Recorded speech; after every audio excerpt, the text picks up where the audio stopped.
Students, तो चलते हैं आज के लेक्चर में। और आज का लेक्चर है हमारे पास लेक्चर नंबर 16 ज्योमेट्रिक प्रोग्रेशन का, जिसमें हम आर.डी. शर्मा के very short answer type question करेंगे। तो आइए हमारे साथ करते हैं। पहला क्वेश्चन है हमारे पास, if the fifth term of GP is 2। Solution करते हैं और वेरी शॉर्ट है तो थोड़ा सा जल्दी में निपटाने का प्रयास करेंगे। तो फिफ्थ टर्म ऑफ जीपी है 2। फिफ्थ टर्म मतलब होता है a r to the power 4, यही होता है ना। अब कह रहे हैं right the product of its nine term. Nine term का प्रोडक्ट का मतलब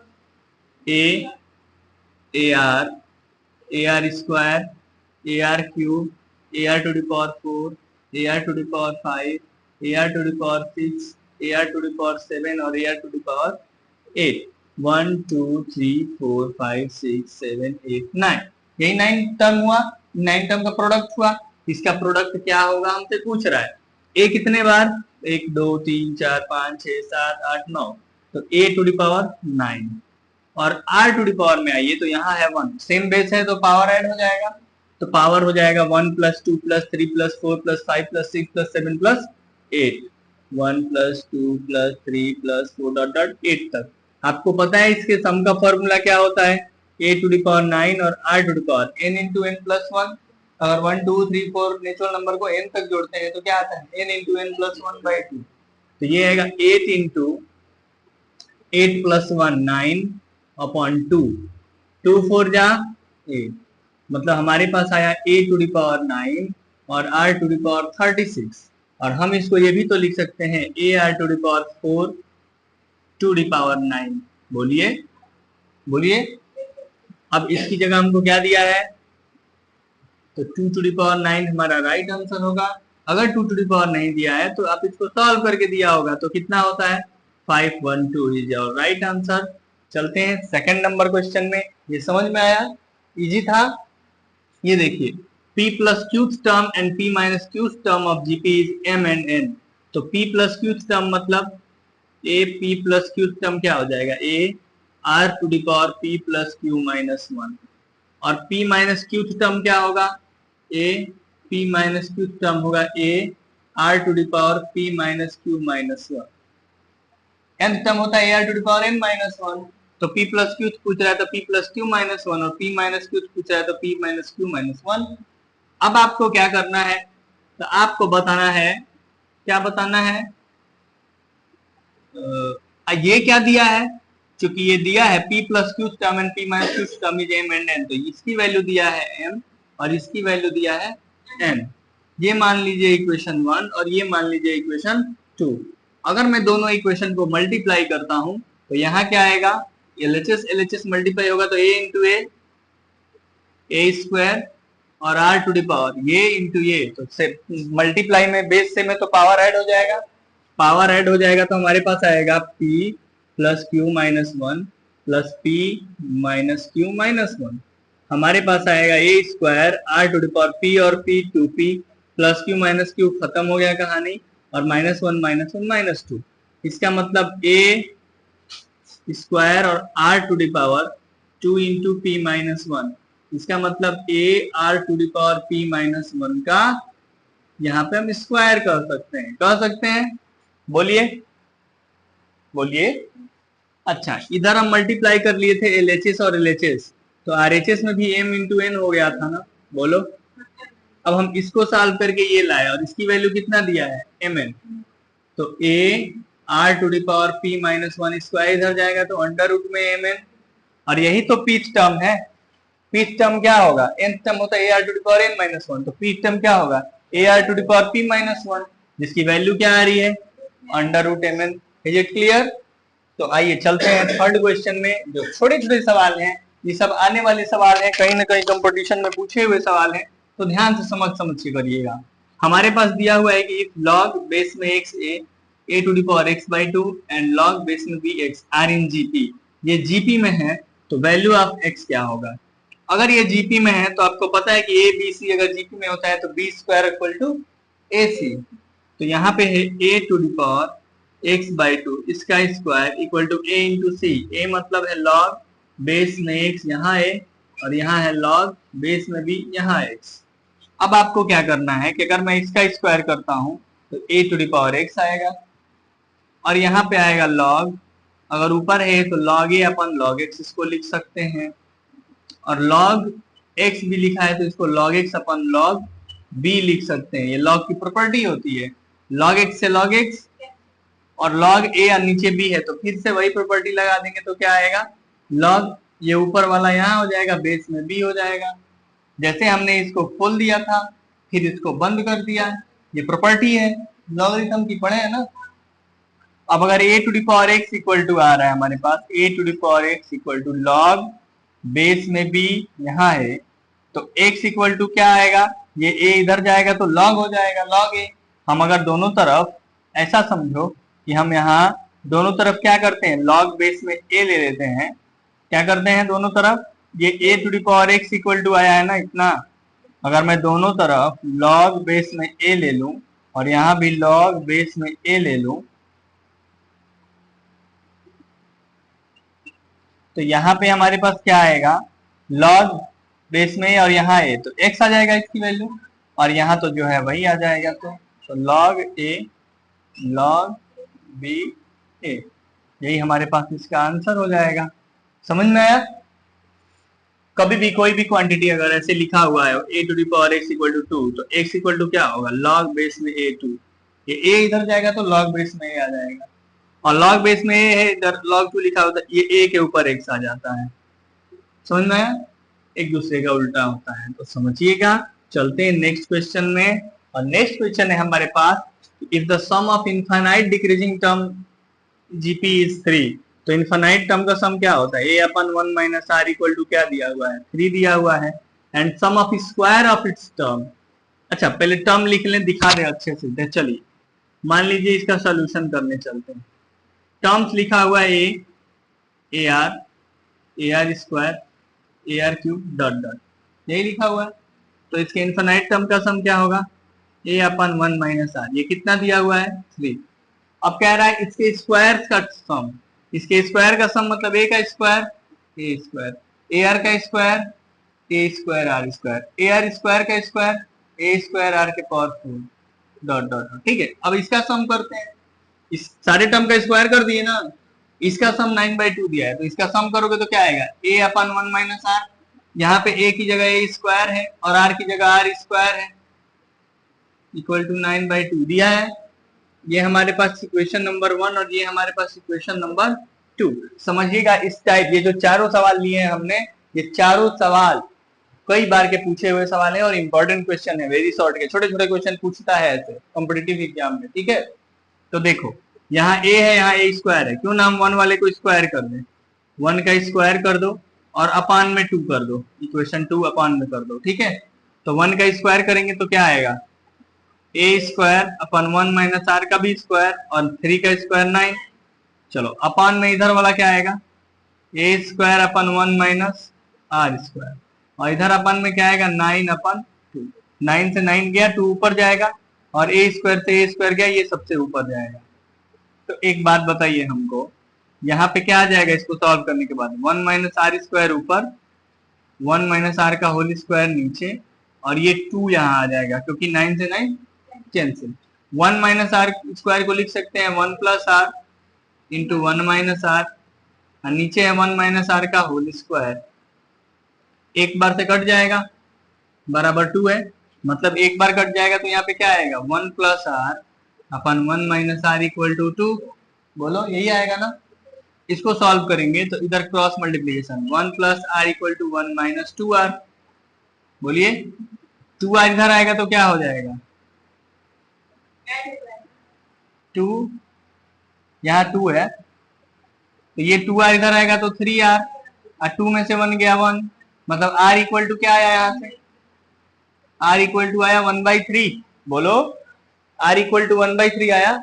और जब आर इक्वल टू 1/3 आया तो यहाँ रख देंगे, मैं रख दूं, सुनो आप भी लास्ट में क्या रेड पेन से लिख रहा हूं तो लास्ट में रखना, ठीक है, यहाँ पे लिख दे रहा हूँ, थोड़ा सा यहाँ पे जगह ले लेता हूं मैं, ए में ए की जगह ए रहने दो, आर की जगह क्या लिखेंगे 1/3, तो 1 माइनस 1/3 इक्वल टू 3, मतलब ए अपॉन 3 माइनस 1 2/3 इक्वल टू 3, मान ए इक्वल टू 3 इंटू 2/3, 3 से 3 गया, ए इक्वल टू क्या आया मतलब हमारे पास आया a इक्वल टू 2 और r equal to 1/3 is our right answer. और इसी के साथ हमने आपको 4 क्वेश्चन कराए। मेरे चारों बोर्ड पे किए हुए सवाल में आपको कहीं भी कोई प्रॉब्लम है तो कमेंट बॉक्स में बताइए, पहले नोट करिए इसको, तो फिर हम लोग चलते हैं अगले 4 सेट में। ठीक है, नोट करिए। चलिए क्वेश्चन नंबर 5 और 6 देखिए। क्वेश्चन नंबर 5 है, pth qth and rth term of GP are x y z. GP का पीवा टर्म क्या होगा? A r to the power P minus 1, क्या दिया है? X. A r to the power Q minus 1 दिया है हमारे, और a r to the power, अब देखिए हम लोग आर्थ टर्म दिया है ना, तो हम लोग कैपिटल इसको ले लिया जाए।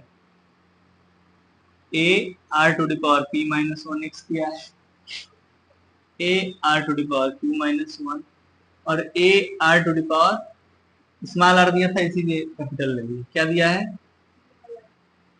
जेड दिया है। तो हमको रिस्पेक्ट लेते हैं value of x to the power Q minus r y to the power.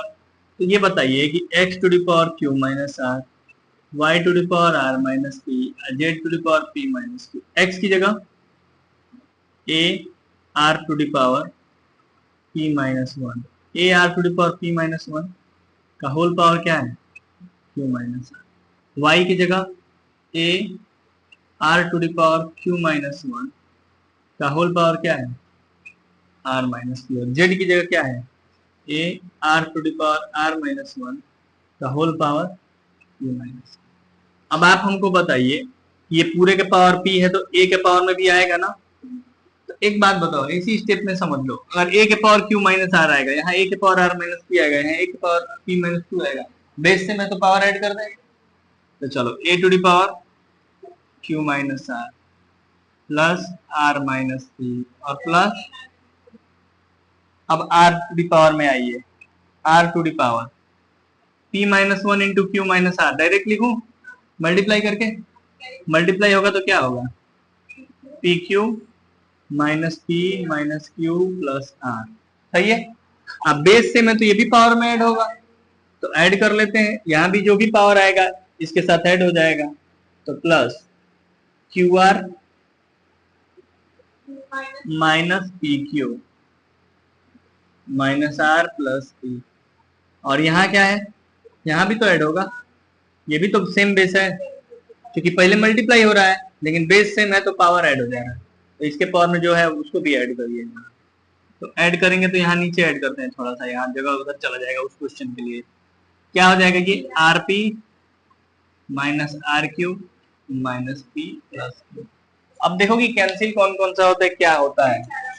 Q से क्यू गया, पी से पी गया, आर से आर गया, A to the power R to the power में आओ, पी क्यू से पी क्यू गया, माइनस पी से प्लस क्यू गया, माइनस क्यू से प्लस क्यू गया, आर से आर गया, आरपी में से RP RP RP R Q, Q R हो गया। एक टर्म आरपी, आरपी तो यही आएगा, छूट गया यहाँ आरपी। एक सेकेंड, हाँ p Q minus r p minus Q plus r, p Q minus r p यहाँ होगा। ठीक है, तो फिर कटा, अच्छा यहाँ वाला पी से ये वाला पी कटा था यहाँ, हाँ सही है, हाँ कट गया। तो आर टू दी पावर भी 0, तो A to the power 0 1, R to the power 0 1 into 1, 1 is our right answer. Clear है, समझ में आया? चलिए नेक्स्ट क्वेश्चन पे। नेक्स्ट क्वेश्चन है हमारे पास a1 a2 b2 am और g1 g2 b2 gm between a and b। तो a और b दो नंबर, पहले a1 a2 इसके बीच का am है, a1 और a2, और एक केस दिया है कि a और b दो नंबर है और g1 g2 इसके दो बीच का नंबर है। तो g1 g2 ज्योमेट्रिक मीन होगा और a1 a2 अरिथमेटिक मीन होगा। तो a1 का कंडीशन निकाल लेते हैं, a1 a2 निकाल लेते हैं, g1 g2 निकाल लेते हैं, जोड़ के ऊपर लिख देंगे, गुणा करके नीचे लिख देंगे, यही ना कर सकते हैं। तो चलिए देखिए, सबसे पहले ये first term, second term, third term, fourth term, b कौन सा टर्म है? Fourth term. तो a प्लस 3D, b क्या होगा a प्लस 3D, तो b माइनस ए अपन 3D बराबर हो जाएगा। तो a1 है सेकेंड टर्म, a1 है सेकेंड टर्म, तो फॉर्मूला क्या है a प्लस डी, a माने a और d माने b माइनस ए बाई 3 माने 3a plus b minus A by 3, माने हमारे पास आया 2a plus b upon 3, a1 बराबर आ गया, निकल गया। a2 बराबर क्या आएगा, a2 बराबर a plus 2d, a plus 2 into D की जगह d minus A by 3, 3a आएगा ना, बोलो, plus 2b minus 2a by 3, तो 3a में से 2a गया, a प्लस 2b बाई 3 आ गया a2, a1 और a2 हमारे पास मिल गया है। बोलिए अब हमें g1 और g2 निकालना है ना, g1 कैसे निकलेगा, तो ये अब ज्योमेट्रिक मीन है, तो ज्योमेट्रिक प्रोग्रेशन में हो गया, तो ज्योमेट्रिक प्रोग्रेशन में b कौन सा टर्म है, first second third fourth, fourth term को a r to the power 3 लिखते हैं, तो b by a equal to r cube, माने r इक्वल टू क्या हो जाएगा, b बाई ए के पावर 1/3, क्लियर है। अब g1 क्या है, g1 है सेकेंड टर्म, सेकेंड होता है ए आर, माने a इंटू आर की जगह b बाई ए के पावर 1/3, और आपको पता है कि सर ये नीचे से ऊपर जाएगा जब, तो a का पावर 1 है, यहाँ a के पावर 1/3 घटेगा इसमें से, तो आएगा a के पावर 2/3 और b के पावर 1/3 आएगा ना, क्योंकि पावर सेम बेस होता है तो पावर घट जाता है। g2 क्या आएगा, g2 आएगा ए आर स्क्वायर माने a into r square, r की जगह b बाई ए के पावर 1/3 का स्क्वायर 2/3, मतलब g2 आएगा आपके पास a, अब पावर सेम है तो 1/2 1/3, अब b के पावर 2/3, सही है। अब g1 g2 आ गया, अब चलिए a1 a2 भी मिल गया, g1 g2 भी मिल गया, तो अकॉर्डिंग टू क्वेश्चन थोड़ा सा करेंगे यहाँ पे, a1 प्लस a2 माने a1 है 2a plus b upon 3 plus a plus 2b upon 3 upon g1 है a to the power 2/3 b to the power 1/3 into a to the power 1/3 b to the power 2/3। जरा यहाँ देखिए, same नीचे 3 है तो 3 हो गया, तो 2a a 3a हो गया ना, और b या 2b अपन a के पावर 2/3 या a के पावर 1/3, जब सेम बेस है तो पावर ऐड हो गया, 2/3 1 माने 1 a, अब b के b, तो आपके पास 3 ऊपर से कॉमन, 3 से भी 3 कट गया, माने आंसर आया a plus b upon a b, यही आंसर आ रहा है। तो चलिए समझ में आया दोनों क्वेश्चन, थोड़े से पिछले सवाल से थोड़ा सा बड़ा था ये वाला, लेकिन है बहुत आसान, समझ में आया, नोट करिए। चलिए शुरू करते हैं, क्वेश्चन नंबर 7, 8, 9, 10 करते हैं। 7, 8, 9, 10 कैसे होगा, 7 नंबर पे चलते हैं। If second third and sixth term of AP are consecutive term of GP, second term of AP क्या, ये पहले देखो, second third and sixth term of AP का सेकंड टर्म, थर्ड टर्म और सिक्स्थ टर्म पहले लिखो। सेकंड टर्म होगा a plus d, third term होगा a प्लस 2d और सिक्स्थ टर्म होगा a प्लस, ये एपी के टर्म्स हैं जो वो कंसेक्यूटिव टर्म्स ऑफ जीपी हैं, ये तीनों क्या है जीपी में है, ये तीनों कंसेक्यूटिव जीपी में लगातार 3 टर्म जीपी के हैं। तो जीपी के लगातार 3 टर्म क्या जानते हो क्या होता है, अगर जीपी में ये टर्म्स हो तो आपको पता है ना बी स्क्वायर बराबर ए सी होता है, बी माने ए की जगह ये है, बी की जगह ये है, सी की जगह ये है, तो a प्लस 2d का स्क्वायर इज इक्वल टू क्या होगा, a plus D into A plus 5d। आप इसका स्क्वायर करोगे तो आएगा a square 4d square plus क्या होगा 2 2 जा 4d, और यहाँ पे ये हो जाएगा a स्क्वायर प्लस 5ad या ad 6ad मल्टीप्लाई किया हूं 5d स्क्वायर, बोलो आएगा कि नहीं आएगा। अब एक बात बताओ, यहाँ पे a स्क्वायर से a स्क्वायर और ये 4d स्क्वायर इधर जाएगा तो 5d स्क्वायर में से घटेगा तो क्या आएगा d स्क्वायर, ये 4ad आएगा ना यहाँ पे, ये देखो 2ab माने 2a इंटू 2d 4ad, तो 4ad 6ad में से घटेगा तो इक्वल टू 0, समझ में आया। 5d² में से 4d² गया d², और 6ad में से 4ad गया 2ad। इतना समझ में आया? यहां से अगर d कॉमन करेंगे तो यहाँ आएगा d + 2a इक्वल टू 0। यहाँ से d बराबर 0 और d बराबर -2a, ये दो चीजें मिली आपको। बताइए कॉमन डिफरेंस अगर 0 हो जाए तो AP तो सेम AP हो जाएगा, मतलब AP का सारे टर्म सेम होंगे। तो ऐसा कुछ लिखा नहीं है, इसका मतलब d की वैल्यू क्या आ रही है? -2a। हमको कॉमन रेशियो पूछ रहा है, कॉमन रेशियो पूछ रहा है माने अगर ये टर्म कंजुगेटिव जीपी में है तो b/a ही ना कॉमन रेशियो होता है, सेकंड टर्म अपन फर्स्ट टर्म ही ना कॉमन रेशियो होता है। तो a + 2d upon a + d, a + 2d, a + 2 × d की जगह है -2 है, अपन a + d की जगह है -2 है। अब बताओ a 2 × 2 = 4 है, a - 4 है -3 है, a - 2 है -a से a गया, माइनस से माइनस गया, आंसर क्या आया? 3 आंसर आया ना। तो इसका आंसर 7 नंबर का आया 3।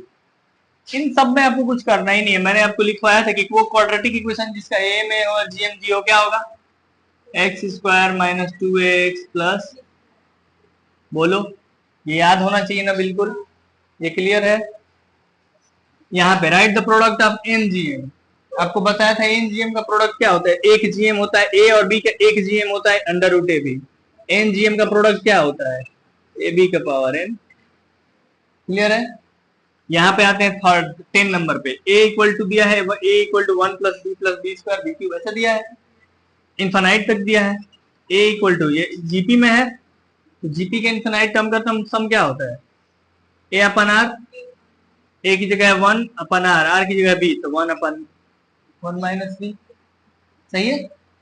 अब ये इधर मल्टीप्लाई 1 - b बराबर 1/a, अब b को उधर भेजो, a को इधर लाओ, तो b बराबर हो जाएगा 1 - 1/a, माने b बराबर क्या आएगा? a - 1/a, क्या आ गया? a - 1/a, b equal to आ गया। क्लियर है? बोलो b इक्वल टू क्या आया? a - 1/a। समझ में आया? तो हमें क्या करना था? b को a के टर्म में लिखना था, हमने b को a के टर्म में लिख दिया ना। बोलो, तो इस तरीके से हमने वेरी शॉर्ट के 10 क्वेश्चन आज हम लोग किए और कल MCQs पे चलेंगे। तो RD शर्मा वेरी शॉर्ट के सारे क्वेश्चन आपको समझ में आए होंगे। तो बने रहिए हमारे साथ, और अगर अच्छा लगा तो लाइक करिए, सब्सक्राइब करिए, शेयर करिए और अधिक से अधिक इसका लाभ उठाइए। धन्यवाद, बने रहिए हमारे साथ।